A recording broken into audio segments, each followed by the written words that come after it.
Kitabu cha Amosi mliangoni wa hiri. Bwana namba vivi. Kwa utuwa makosa mahamuga Moabu na kwa makosa mane. Sina zuliaja busi apate.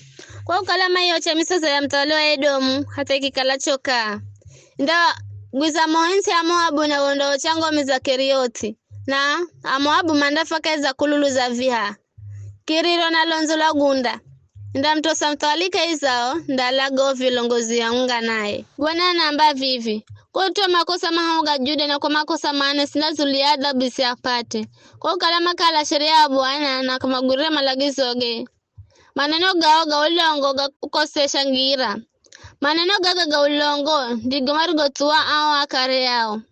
Bae nda gwiza moensi ya Juda na undo chango meza Jerusalemu. Bwana namba vivi. Kwa utuwa makosa mahamuga Israeli. Na kwa makosa mane, sile zuliada bisi apate kwa ukala managuza hachi na fedha na managuza haki yana virahu.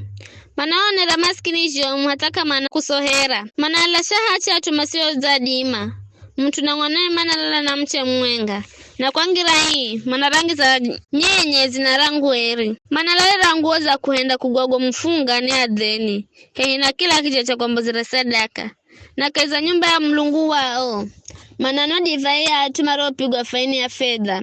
Mina nonga amori mbele zao. Atumareo kalani arehere mierezi. Na yenye nguvu here mialoni. Na nikinonga matundaga uko Zulu. Na mizijia uko tini. Na mwambu chakula insi ya Misiri nikimlongoza nyikani. Kwa muda miaka 400.